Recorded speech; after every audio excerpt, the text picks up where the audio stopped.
Anybody got any questions? Anything on their mind they want to go over? What's up? Could you tell me a little bit more about Leviathan and Behemoth? Leviathan and Behemoth. Are they going to be there in the last days? Like at the end, are they going to show up at the end? That's what I think the scriptures say. And I think I ran across something like that. Are they going to be fighting with Christ? No, he's going to come back and murk them. Oh. So do you believe that's really like the Loch Ness Monster and all this other stuff? I believe it's way more horrible than that, like on the Cloverfield vibe, but worse. Yeah, that's crazy. Now, I was saying that the behemoth is a land beast. Yeah, and Leviathan was the water. They were too great to be on the same plateau. Right. I think it's the second Baruch. So do you believe that it says the last days are coming to Christ, so shall it be like it was in the days of Noah. Right. In the days of Noah, were there the times when the dinosaurs existed? Do you believe that? The splicing of Well, that's what it says in the book of Jasher. That yeah, there was stuff like that going on. But I think more what it's talking about is the type of wickedness that was in the earth during the time of Noah, because they was marrying and giving in marriage the whole time. But when hybrid beings was in the earth, it was another time when angels had sex with women, and there was a lot of that going on. And I believe personally that it's some things happening in the spiritual realm, or there's some presences here among us. Oh yeah, well a lot of people don't believe that. I know it's the second Baruch. Yeah. Chapter 29. Okay.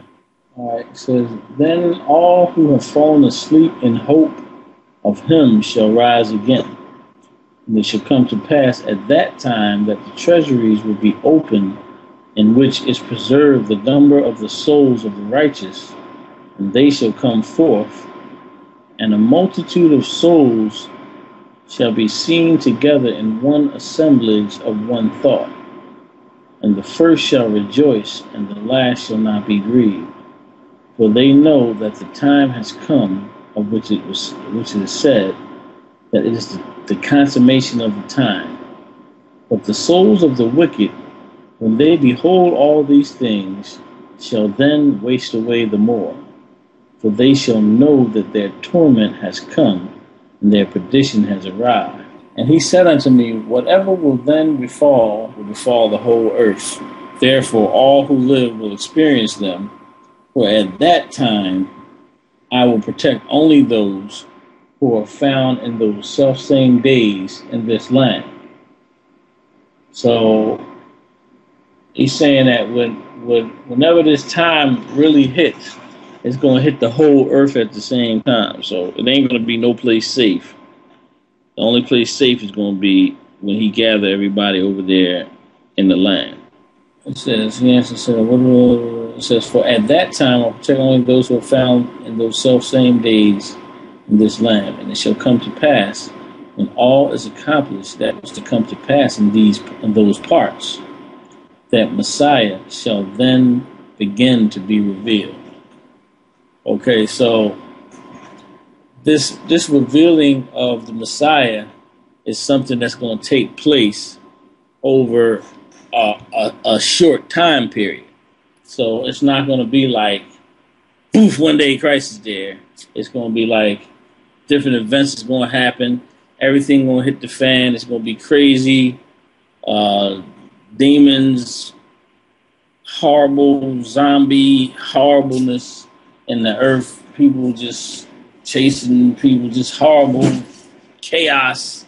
Let me get a scripture real quick. Matthew 24 and 28. 24 and 27. It says, "For as the lightning cometh out of the east, and shineth even unto the west, so shall also the coming of man be. For whithersoever the carcass is, there will the eagles be gathered together. Okay. So now, this right here is letting you know that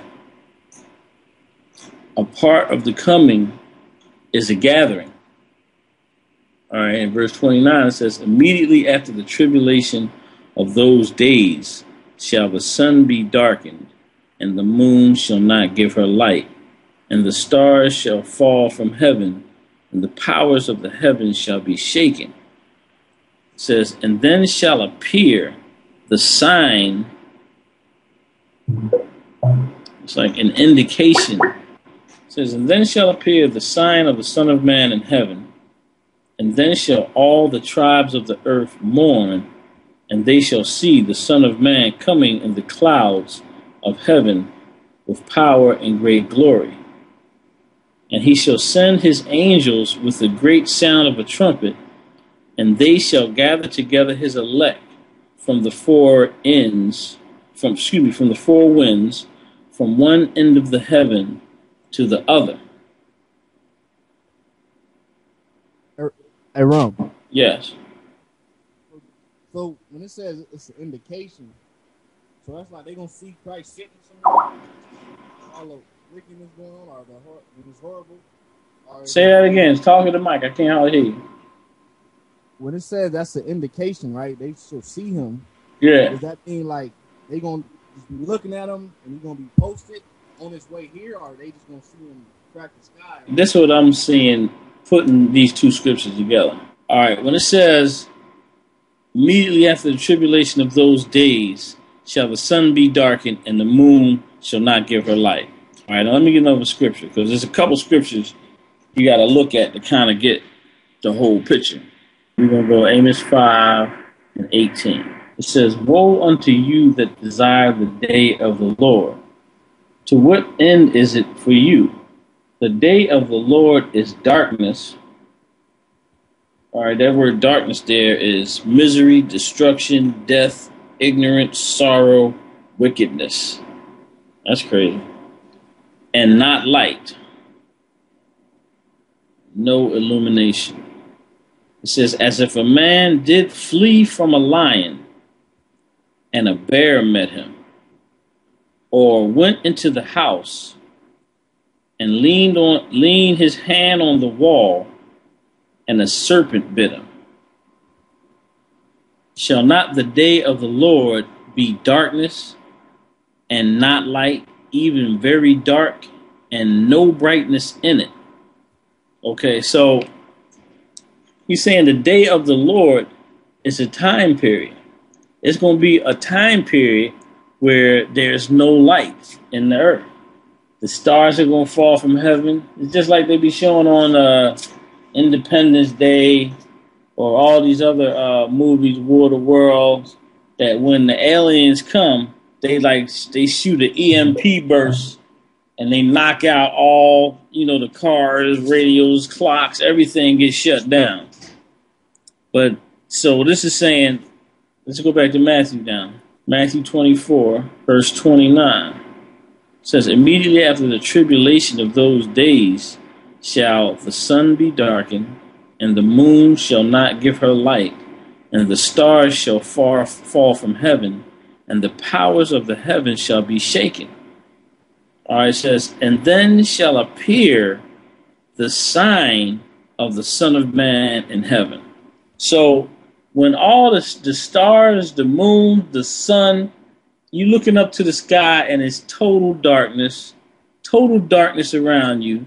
And for a time period, you're going to look to the sky and the only light you're going to see is the indication that Christ is coming back. Hey, Ron. Yeah. What do you think the sign of Christ will be?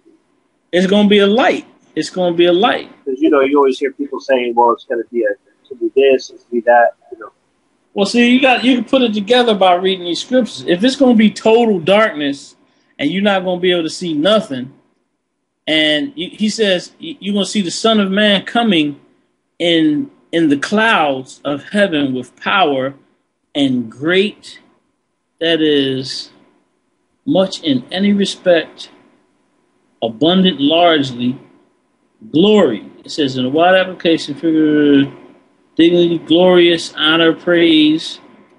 So it's going to be brightness. See, it's going to be some type of sign, because that's when it says, then shall appear. So if you're talking about the sun is darkened, the moon is not giving light, ain't no stars in the heavens, and all the powers of the heavens is shaken.